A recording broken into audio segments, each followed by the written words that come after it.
Pandemi hadir dan mengacaukan berbagai sektor kehidupan. Perekonomian pun mulai terguncang. Kebijakan restrukturisasi kredit mulai menjadi pilihan. Namun, apakah pilihan tersebut merupakan hal yang matang? Om Swastiastu. Assalamualaikum warahmatullahi wabarakatuh. Shalom, namo buddhaya, salam sejahtera bagi kita semua, salam kebajikan. Dewan juri yang terhormat, perkenalkan, kami dari SMA Negeri 4 Denpasar, tim C, dan saya sendiri, Nicholas Mitu Girandigo, selaku ketua tim bersama dengan kedua rekan saya, Ana Agung Istri Dwi Sarsmita Dewi, selaku pembicara pertama yang akan menyampaikan argumennya dari pihak pemerintah. Dan rekan saya lagi satu bernama Ida Bagus Putu Prawita Krisna Manuabe yang akan menyampaikan argumennya dari pihak oposisi selaku pembicara kedua. Dan adapun pembicara kami akan menyampaikan konstruksi berpikirnya yang meliputi satu perspektif utama, yakni mengenai ekonomi di dalam perdebatan yang bertajuk pro kontra kebijakan relaksasi restrukturisasi kredit perbankan di masa pandemi. Baiklah, untuk argumen dari pembicara pertama dari pihak pemerintah, waktu dan tempat saya persilahkan.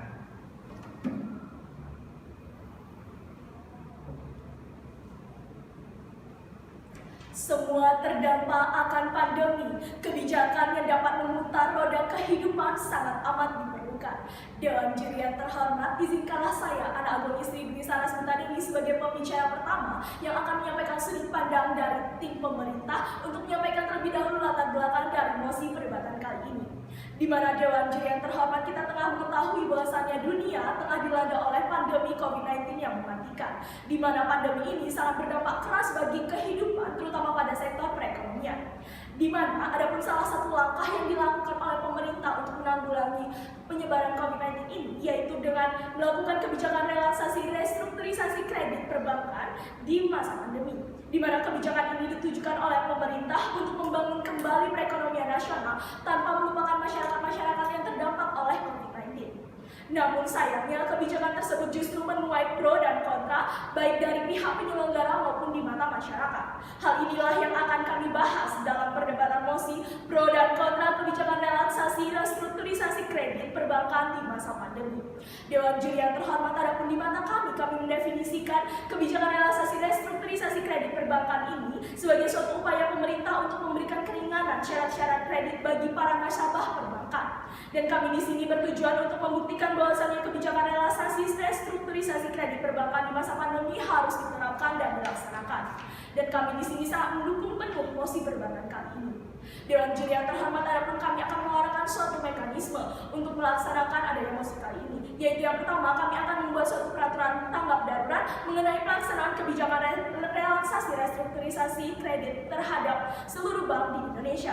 Kemudian yang kedua, kami akan mengadakan pertemuan dengan seluruh penyedia jasa pinjaman kredit terutama perbankan untuk mengesahkan pelaksanaan kebijakan relaksasi restrukturisasi kredit perbankan ini agar menjadi suatu kewajiban yang akan dilaksanakan oleh seluruh bank tersebut. Kemudian yang ketiga, yaitu melakukan monitoring pelaksanaan kebijakan relaksasi restrukturisasi di lapangan dengan bantuan badan tertentu seperti OJK atau Otoritas Jasa Keuangan. Dewan juri yang terhormat, berlanjut kepada argumen saya yang pertama, yaitu mengenai esensi kebijakan relaksasi restrukturisasi kredit perbankan di masa pandemi, di mana Dewan juri yang terhormat, kita perlu menyadari bahwasannya fakta di lapangan kehidupan masyarakat sedang mengalami perubahan. Dan di sini contohnya banyak masyarakat yang mulai terkena PHK oleh perusahaannya, pengusaha-pengusaha kecil mulai gulung tikar karena kekurangan modal, bahkan harga-harga kebutuhan pokok saja sudah mulai naik meningkat tajam. Dan Dewan juri yang terhormat, coba kita bayangkan bila mana masyarakat kecil yang terdampak tersebut turut melakukan kredit di bank demi dapat melangsungkan kehidupannya. Namun sayangnya pada saat tersebut tidak ada kebijakan yang membantu mereka untuk mengurangi beban-beban yang akan dirasakan. Hal inilah akan sangat membuat masyarakat tersebut menjadi menderita. Dewan juri yang terhormat, maka dalam situasi ini kebijakan relaksasi restrukturisasi kredit perbankan amat sangat mengambil peran penting, sebab kebijakan ini memiliki esensi untuk mengurangi beban masyarakat dalam membayar kredit mereka. Dan dalam hal ini kebijakan ini dapat diberikan baik itu berupa penurunan suku bunga ataupun pokok pinjaman. Kebijakan ini juga mampu memberikan masyarakat yang terdampak tersebut secerca harapan untuk dapat melanjutkan kehidupan mereka kembali. Dewan Juri yang terhormat, lanjut kepada argumen saya yang kedua, yaitu mengenai dampak kebijakan relaksasi restrukturisasi kredit perbankan di masa pandemi di mata pemerintah dan juga masyarakat.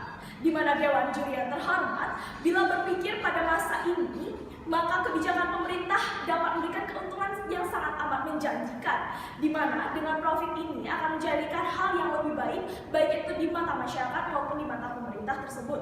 Di mana kebijakan ini dapat menimbulkan efek domino, di mana kami mengambil analogi seperti pada pengusaha yang awalnya usahanya menjadi lesu akibat COVID-19. Mereka dapat kembali bersemangat karena mereka memiliki secerca harapan bahwasannya beban mereka berkurang, dan dari sanalah kemudian mereka dapat memperbaiki perekonomiannya, kemudian mereka akan membangun kembali usaha mereka, dan usaha tersebut menjadi akar dan juga tombak bagi pembangunan ekonomi nasional yang merupakan dampak bagi pemerintah itu sendiri. Kemudian tak hanya itu, perekonomian nasional yang meningkat justru akan membangun kembali perspektif masyarakat yang baik terhadap pemerintah, bahwa pemerintah memiliki kredibilitas yang sangat amat tinggi. Oleh sebab itu, kami sebagai tim pemerintah sangat mendukung adanya mosi perdebatan kali ini yang berbunyi pro kontra kebijakan relaksasi restrukturisasi kredit perbankan di masa pandemi. Sekian dari saya, terima kasih. Baiklah, untuk argumen selanjutnya dari pihak oposisi, waktu yang tepat saya persilakan. Tidak selamanya kebijakan-kebijakan yang diberikan di masa pandemi ini menguntungkan untuk semua pihak Dewan Juri yang terhormat. Dewan Juri yang terhormat, saya di sini selaku pihak kontra tidak menyetujui mosi perdebatan kita kali ini yang berbunyi adanya kebijakan relaksasi restrukturisasi kredit perbankan di masa pandemi. Dewan Juri yang terhormat, di sini saya setuju apabila terdapat kebijakan-kebijakan di masa pandemi untuk perekonomian. Namun yang amat sangat saya tidak setujui di mana terdapat kebijakan relaksasi restrukturisasi kredit perbankan ini ditujukan pada masa pandemi, dikarenakan terdapat kerugian yang diakibatkan dari masa pandemi, dari kebijakan ini untuk perbankan. Dewan Juri yang terhormat, yang saya nanti jelaskan pada argumen saya. Dewan Juri yang terhormat, di masa sekarang ini dengan adanya pandemi seperti COVID-19 sangat merugikan tatanan perekonomian di dunia yang menjadikannya hancur. Dewan Juri yang terhormat, banyak masyarakat yang kesulitan untuk mendapatkan uang dikarenakan banyak dari mereka yang dipecat dari pekerjaannya.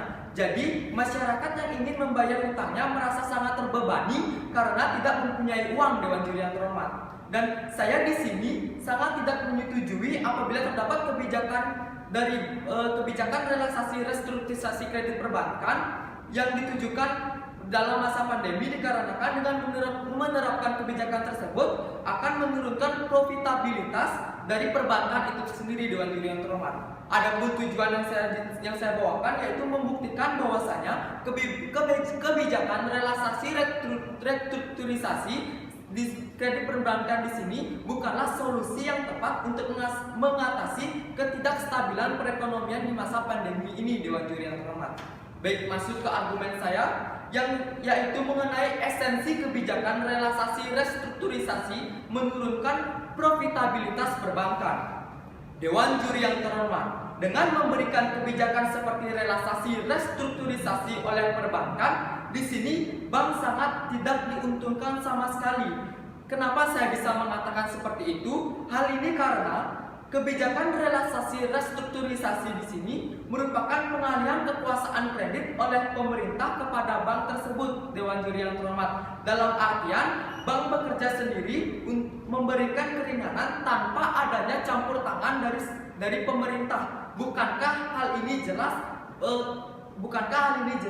tidak adil bagi bank tersebut? Dewan Juri yang terhormat, masuk ke argumen saya yang kedua, di mana dampak mengenai kebijakan relaksasi ini tidak hanya ditujukan oleh bank saja, melainkan untuk pinjaman untuk sarana online. Di sini sangat merugikan masyarakat yang meminjam dalam pinjaman secara online. Dewan Juri yang terhormat, nah, Kita semua tahu dalam sarana online ini tidak terdapat yang namanya relaksasi kredit perbankan. Jadi masyarakat yang ingin membayar hutangnya tidak mendapatkan keringanan untuk membayarnya, Dewan Juri yang terhormat. Jadi masyarakat tersebut akan merasakan terdiskriminasi karena merasa tidak mampu dan tidak mendapatkan keringanan untuk membayar hutang tersebut, dan juga tidak mendapatkan perhatian dan juga merasa tidak mendapatkan perhatian dari pemerintah. Jadi kebijakan relaksasi ini harus dilakukan di semua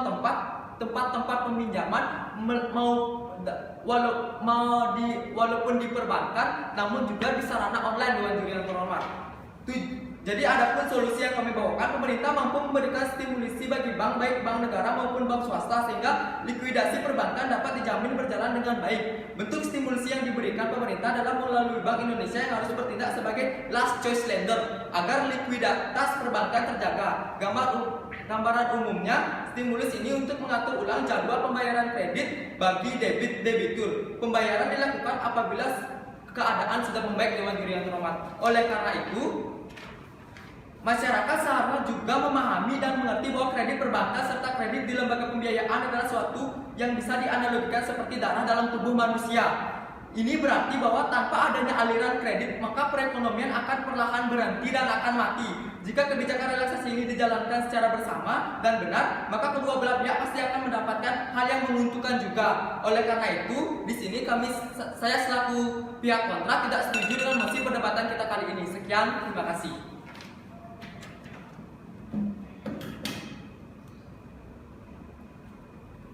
Dewan Juri yang terhormat, pada hari ini kami telah dihadapkan dengan suatu mosi yang sangat menarik, yaitu mengenai pro kontra kebijakan relaksasi restrukturisasi kredit perbankan di masa pandemi, yang tentunya telah menuai pro dan kontra baik di kalangan masyarakat maupun kalangan para ahli.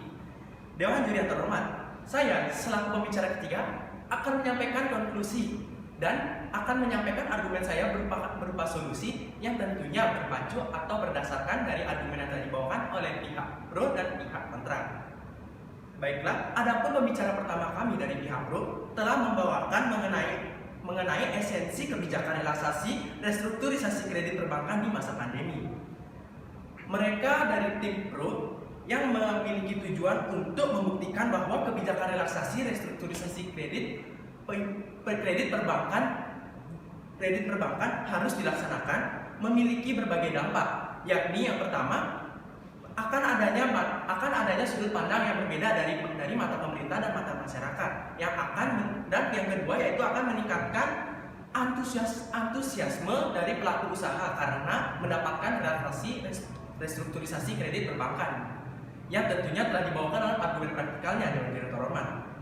Tidak hanya itu, pembicara kami dari pihak oposisi juga telah membawakan argumen yang tidak kalah kuat, yakni mengenai esensi kebijakan relaksasi restrukturisasi kredit yang menurunkan profitabilitas perbankan dan tentunya berdampak yaitu yang pertama menurunkan pendapatan bank di masa pandemi, dan masyarakat yang tidak meminjam di bank akan merasa terdiskriminasi karena merasa tidak diperhatikan pemerintah. Dan adapun argumen berupa solusi yang akan saya bawakan di sini, yakni pemerintah atau perbankan atau penyedia jasa pinjaman sebaiknya menseleksi para debitur yang akan mengajukan keringanan, dan seleksinya itu tidak hanya berdasarkan riwayat pembayarannya saja, melainkan dari slip gaji atau laporan hasil usahanya. Selanjutnya, kebijakan restrukturisasi kredit untuk debitur tersebut akan ditentukan oleh bank atau penyedia jasa pinjaman tersebut. Apakah penurunan suku bunga atau penurunan pokok, ataukah pengunduran jasa, ataukah penjadwalan ulang dalam membayarkan kreditnya, sehingga tentunya akan memberikan dampak yang lebih positif lagi. Oleh karena itu, Dewan Juri yang terhormat, berdasarkan daripada argumen-argumen yang telah dibawakan serta dengan konklusi serta solusi dari saya sebagai pihak netral, tentunya kami merasa hal itu tidak lebih dari cukup bagi kami untuk menjadi pemenang dalam kompetisi perdebatan kali ini. Oleh karena itu, saya pembicara ketiga sekaligus pembicara kesimpulan mohon undur diri dalam perdebatan kali ini. Saya dengan penganjali umat dan salam lintas agama. Om Santi Santi Santi Om. Wassalamualaikum warahmatullahi wabarakatuh. Shalom, namo buddhaya, salam sejahtera bagi kita semua.